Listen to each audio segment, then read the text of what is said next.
Hello all, welcome to బహరీన్లో పుచ్చులు. So ఇవాళ ఏంటి చికెన్ కర్రీ చూపిస్తుంది అనుకుంటున్నారా? ఇవాళ మనం ఒక రెసిపీ చూస్తాము, చికెన్ కుర్మా అనమాట దీని పేరు. నేను కూడా అంత ప్రోనేం కాదులేండి. నాకు ఫస్ట్ నేను దీన్ని తినింది మా ఫ్రెండ్స్ దగ్గర.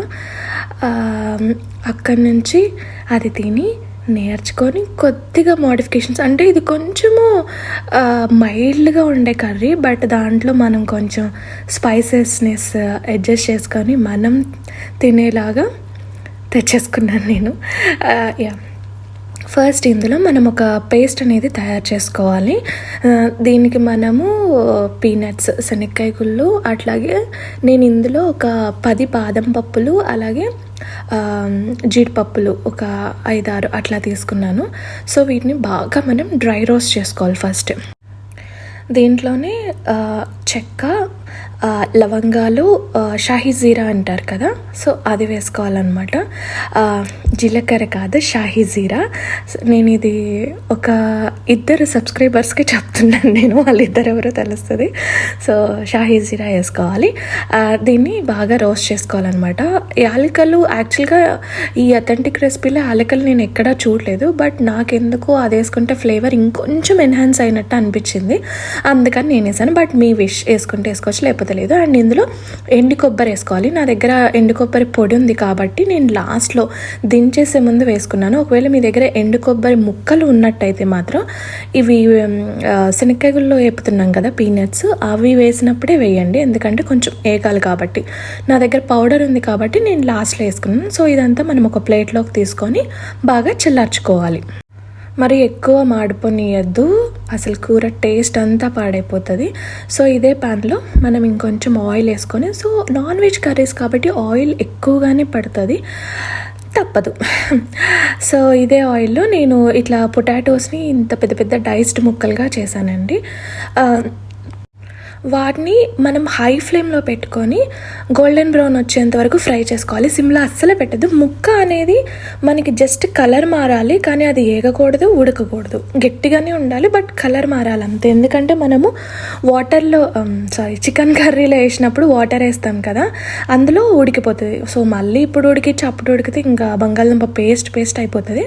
సో అందుకని చెప్పేసి జస్ట్ హై ఫ్లేమ్లో పెట్టేసి ఒక 2 minutes టాస్ చేయండి అంతే. ఇదిగో ఇట్లా అయిపోతుంది అనమాట. ఇలా అయిపోయినప్పుడు తీసేసుకోండి. దీని తర్వాత మళ్ళీ ఆనియన్స్ కూడా సేమ్ ఇట్లాగే సన్నగా తరుక్కొని ఆనియన్స్ కూడా ఫ్రై చేసుకోవాలి. ఈ ఫ్రై చేసుకున్న ఆనియన్స్ ఉంటాయి కదా, వీటిని కూడా మనం ముందుగా వేపుకున్నాం కదా పీనట్స్, బాదం, క్యాష్యూస్, వాటితో పాటు ఈ ఆనియన్స్ కూడా వేసుకొని మెత్తటి పేస్ట్ లాగా గ్రైండ్ చేసుకోవాలి. లైక్ వెన్నపూసలాగా ఉండాలండి. బరకగా ఉన్నా కూడా అంత ఏం బాగోదు. సో ఇక్కడే మీరు ధనియాలు కూడా వేసుకొని మిక్సీ పట్టుకోండి. నాకు ధనియాలు చేయటం మర్చిపోయాను నేను, బట్ లాస్ట్లో పౌడర్ యాడ్ చేశాను, క్లిప్ కూడా మిస్ అయ్యింది. ఎలా అయిపోయిందంటే ఇది మాకు వీకెండ్ అనమాట. మీకు ఫ్రైడే ఈవినింగ్ ఎట్లా వీకెండ్ స్టార్ట్ అవుతుందో, మాకు థర్స్డే ఈవినింగ్కే వీకెండ్ అనేది స్టార్ట్ అవుతుంది. సో వీకెండ్ స్టార్ట్ అయిందంటే ఏదో ఒక స్పెషల్ ఉండాల్సిందే కదా. ఎప్పుడు అదే చికెన్ కర్రీ, మటన్ కర్రీ తిని బోర్ కొడుతుందని చెప్పేసి మనం ఇట్లా ట్రై చేస్తున్నాను నేను ఇంకా chicken, red chicken, green chicken మురగ్గేనా సంథింగ్ తెలియదు. సో ఇవన్నీ కూడా వచ్చు, బట్ ఇవన్నీ సిమిలర్గానే ఉంటాయి తెలుసా. ఒక పేస్ట్ చేసుకోవాలి మీరు, దాని నుంచే కర్రీస్ అన్నీ వచ్చేస్తాయి. సో ఇప్పుడు ఈ మెథడ్ పేస్ట్ వేసుకున్నాం కదా, ఇందులో నేను కొద్దిగా వాటర్ వేసుకున్నాను. సో ఇట్లా ఉన్న కన్సిస్టెన్సీని మనం ఆయిల్ బయటకు వచ్చేంత వరకు ఫ్రై చేస్తూనే ఉండాలి. ఆయిల్ బయటకు వచ్చేసి ఇది మంచిగా వేగాల, పచ్చివాసన అంతా పోతే నీకు మంచి వాసన వస్తుంది. ఇప్పుడు ఇట్లా చికెన్, నేను 1 kg చికెన్ తీసుకున్నానండి. సో అందులో కొద్దిగా కారము, ఉప్పు, జింజర్ గార్లిక్ పేస్ట్ ఇవన్నీ వేసి మ్యారినేషన్ చేసి, పెరుగు కూడా వేసుకొని ఇవన్నీ మ్యారినేషన్ చేసుకొని ఒక 10 minutes పక్కన పెట్టుకుంటే సరిపోతుంది. 1/2 hour పెడితే ఇంకా బాగుంటుంది, బట్ 10 minutes చాలు, సరిపోతుంది అనమాట. అట్లా కొద్దిగా ఆయిల్ కూడా వేసుకోండి. ఆయిల్ కూడా వేసుకోండి. అండ్ మీకు ఒక టిప్ చెప్పనా, అంటే నాకు పర్సనల్గా ఎక్స్పీరియన్స్ అయింది. మీరు ఇట్లా మ్యారినేషన్ చేసేటప్పుడు మీ చేతికి ఆయిల్ రాసుకొని దీన్ని కలుపుతూ ఉంటే ఆ కారం అనేది మన ఫింగర్స్కి వెళ్ళకుండా మంట కొట్టకుండా ఉంటుంది. సో మీలో తెలిసిన వాళ్ళు ఉంటే ఓకే, తెలియని వాళ్ళు ఉంటే జస్ట్ ట్రై చేయండి ఇది. సో ఇప్పుడు ఒక ప్యాన్ తీసుకొని ఆ ప్యాన్లో మనం ఆయిల్ వేసుకొని చెక్క, లవంగాలు, షాహీ జీరా, అలాగే ఒక బిర్యానీ ఆకు వేసాను నేను, యాలకులు కూడా వేసాను. ఇవి వేసి కొద్దిగా లైట్గా ఫ్రై అయిన తర్వాత ఆనియన్స్ వేసేసేయండి. ఎక్కువ వేగనివ్వద్దు. మసాలాలు, డ్రై మసాలాలు అనేవి మనకి ఎప్పుడూ మాడకూడదు. జస్ట్ అట్లా వేసిన ఒక 30 సెకండ్స్కి మనం మిగతా ఇంగ్రీడియంట్స్ అనేవి వేసేసుకోవాలి. అండ్ నేను ఈ ఆనియన్స్ అనేది బాగా రెడ్గా గోల్డెన్ బ్రౌన్ అయ్యేంత వరకు ఫ్రై చేశాను. ఈ గోల్డెన్ బ్రౌన్ ఫ్రై అయ్యేంత వరకు చూడండి అని చెప్పి మనం హస్బెండ్కి చెప్పెళ్తే ఆయన చూడండి ఎట్లా చేశారు. అయ్యా, సో ఇందులో ఏమో మనము మ్యారినేషన్ చేసుకొని పెట్టుకున్న చికెన్ కూడా వేసేసేయాలి. మాకు ఇక్కడ చికెన్ అనేది బెహరీన్లో ఎంత పిచ్చి చికెన్ అంటే, ట్రస్ట్ మీ, చికెన్ కర్రీ నాకు 5 నిమిషాల్లో అయిపోతుంది తెలుసా.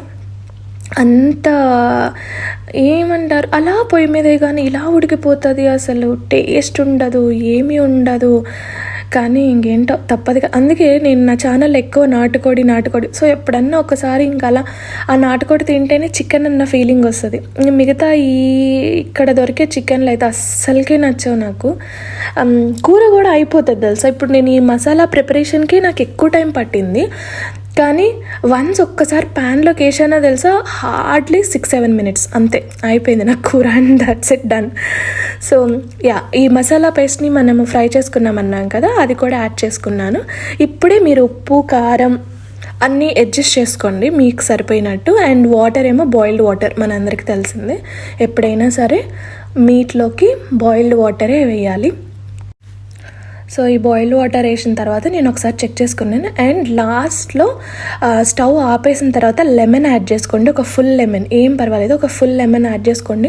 సో ఈ కూర ఏంటంటే కొంచెం స్పైసీగా, కొంచెం పులుపుగా, కొంచెం క్రీమీ టెక్స్చర్ వచ్చేసి ఉంటుంది అనమాట, చాలా బాగుంటుంది. అండ్ ఈ వాటర్ వేసిన తర్వాత ఒక చిన్న బాయిల్ వస్తూ ఉంటుంది కదా బుడకలు, ఈ టైంలోనే మనం ఫ్రై చేసి పెట్టుకున్న పొటాటోస్ వేసుకుంటాము. అట్లాగే గ్రీన్ చిల్లీస్, నేను వీటికి ఘాట్లు పెట్టాను, బాగా చీల్చద్దు, ఇట్లా ఘాట్లు పెట్టిన గ్రీన్ చిల్లీస్ వేసుకోండి. అండ్ ఇందులోని పుదీనాకు, కొత్తిమీర, ఇవి కూడా ఒక హ్యాండ్ఫుల్ వేసుకోండి. నాకు కొంచెం అంటే నేను కొత్తిమీర ఇప్పుడే కొంచెం వేసాను, తర్వాత లాస్ట్ అయిపోయే టైంకి కొంచెం వేసాను నేను.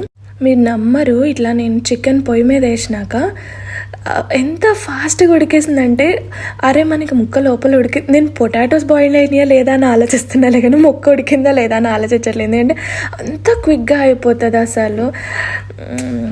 ఎందుకు అస్సలు నచ్చదు అనమాట నాకు. సో ముక్కలు మునిగేంత వరకు వాటర్ వేసుకొని, ఇదిగో ఈ హరా ధనియా అంటారు, పచ్చగా ఉన్నాయన్నీ వేసేసుకోవాలి మనము.